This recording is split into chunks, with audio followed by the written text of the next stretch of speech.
Let's examine global companies in the stock market to understand what's valuable in 2023. Why is this important for investors? Benjamin Graham, who initiated the concept of value investing, used the metaphor of Mr. Market in his 1949 book, The Intelligent Investor. Mr. Market can be likened to a business partner who shows up nearly every weekday for trading. He's usually skilled at assessing the worth of stocks. Sometimes, Mr. Market becomes overly enthusiastic and offers to buy stocks at very high prices, as if he's not thinking clearly. On other occasions, he turns excessively pessimistic and claims that your stocks are essentially worthless. Interestingly, Mr. Market never pressures you to make decisions. He's quite unusual in this regard. You can refuse his offers repeatedly, yet he keeps coming back. Warren Buffett discussed how to take advantage of this in his 1960 partnership letter. Our primary focus is on purchasing undervalued securities and selling them when their true value is recognized. Surprisingly, even a young Warren Buffett didn't hold on to stocks indefinitely. He bought from Mr. Market when prices were low and sold when they were high, leading to impressive profits during that period.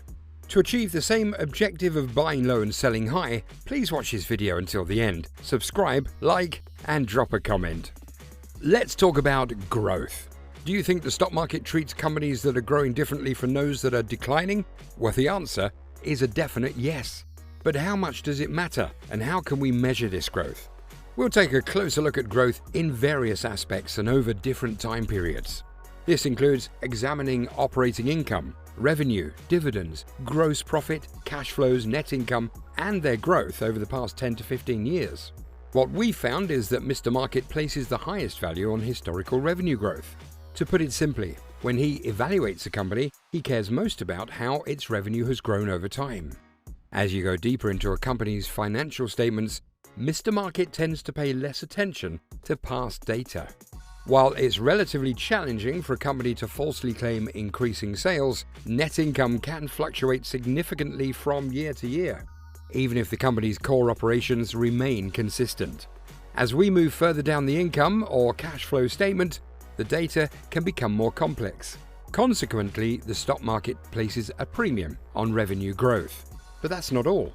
Mr. Market also highly values consistency. If a company's revenues have been steadily increasing year after year, he tends to believe that this trend will continue into the future. Consequently, he assigns a higher average PE ratio to such companies. So it's not just about the percentage increase in revenue from 2013 to 2023. What truly matters to Mr. Market is how many times revenue has gone up in the past 10 years. Now, let's talk about financial matters. While recognizing what's important is essential, it's equally crucial to understand what isn't. We'll root into certain indicators that can signal a company's financial stability, such as the net debt to operating income ratio, the current ratio, the debt to equity ratio, and even the interest coverage ratio. Interestingly, these indicators don't always provide straightforward results. The most significant observation we've made is that when a company holds a net cash position, meaning it has money left after paying off its debt with its cash reserves, it tends to receive a slightly higher valuation. However, the difference in valuation isn't substantial. Companies with a net cash position have an average PE, price to earnings ratio, of 19.9. while those lacking this financial cushion have an average PE ratio of 18.9. In simple terms, having some extra cash on hand doesn't drastically impact how the market values a company. Other factors, like revenue growth and consistency, often play a more significant role in determining a company's valuation in the eyes of investors.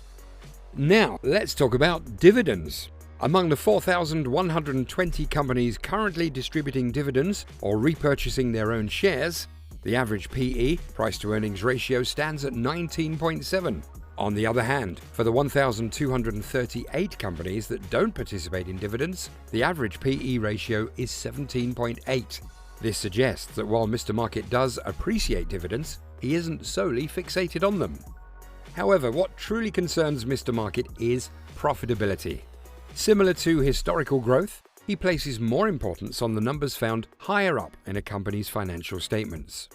The most significant differences in valuation become evident when we compare companies with a high 5-year average gross margin to those with low margins. Companies with margins exceeding 60% boast an average PE ratio of 25.3, signifying a premium in their valuation.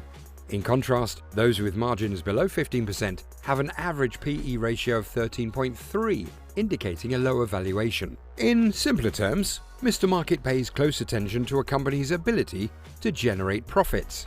Companies with strong and consistent profitability tend to be more highly valued, while those struggling to maintain healthy margins may receive a lower valuation from investors. Let's talk about how Mr. Market views companies with different gross margins. It seems that companies with higher gross margins are more appealing to him. This perspective holds up, especially during economic downturns. Companies with high gross margins tend to weather tough times better.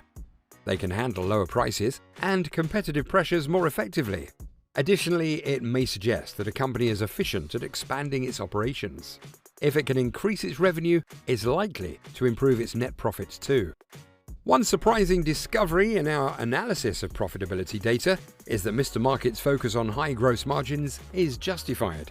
It aligns with a company's ability to withstand challenging periods and its potential for growth, making it a crucial factor in valuation. Interestingly, the market doesn't seem to give much weight to return on assets. Whether you consider return on capital as suggested by Joel Greenblatt, or the more commonly used return on assets or equity. When we compare a company's current profit margins with its average margins from 2018 to 2020, a clear pattern emerges. Mr. Market assigns lower value to companies with higher than average margins during this period, while he's willing to pay more for those with unusually low margins. Additionally, he's willing to pay more for companies with lower than average profit margins recently, indicating some interesting dynamics in market valuation. I believe this illustrates the market's tendency to return to the average. When companies have operating margins that are 25 percentage points or more above their usual levels, they're valued at an average PE, price to earnings ratio, of 10.6. Conversely, companies with operating margins 7 percentage points lower than their typical levels have an average PE ratio of 25.8. It's essential to exercise caution when considering investments that appear inexpensive during prosperous times. After analyzing historical data, it becomes apparent that past figures alone may not fully explain the significantly high valuations that Mr. Market assigns to certain companies, even though they might be justified. These predictions originate from financial analysts, banks, financial institutions, and other investment firms. The stock market places substantial trust in their forecasts. For example, when analysts predict that a company's earnings per share, EPS, will grow by 30% annually or more, these companies receive an average valuation of 51.1, which is a remarkably high number. However, this aligns with Mr. Market's nature.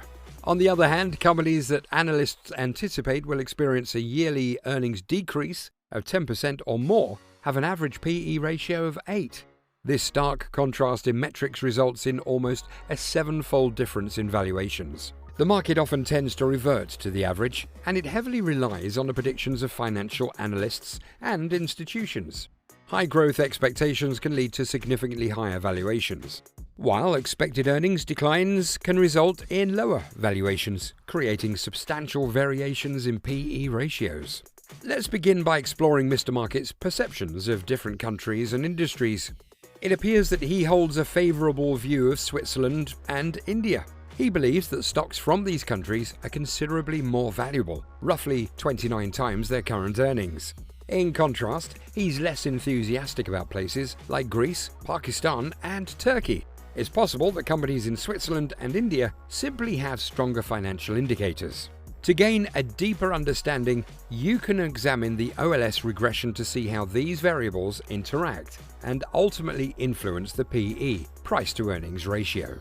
Interestingly, factors such as future EPS, earnings per share, growth, and gross margins only partially explain Mr. Market's preference for specific countries. Here are some noteworthy findings concerning countries. Pakistan's valuation is approximately 1/5 of India's, even though, based on other analyzed variables, they should have similar valuations. Factors like differences in accounting standards, transparency, geopolitical risk, and in some cases weaker shareholders' rights may contribute to this divergence.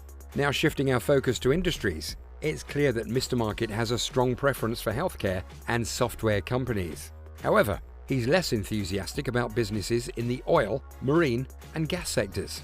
These are the industries that have a significant impact on Mr. Market's PE valuations. While the differences may not be as pronounced as they are for countries, it's evident that Mr. Market attaches considerable importance to industries. When you consider all the variables we've discussed, you can infer what Mr. Market typically considers an appropriate valuation for a company. You can then compare this with his current evaluations. In summary, Mr. Market's valuation of countries and industries can be influenced by various factors, including financial indicators, accounting standards, transparency, geopolitical risks, and shareholder rights. These factors contribute to the variations in PE ratios across different regions and sectors. However, it's essential to emphasize that conducting your analysis and research is crucial before making any investment decisions in the stock market. Relying solely on Mr. Market's assessments may not always lead to the best investment choices, as various factors can influence stock valuations. Therefore, it's wise to exercise due diligence and make informed decisions when investing.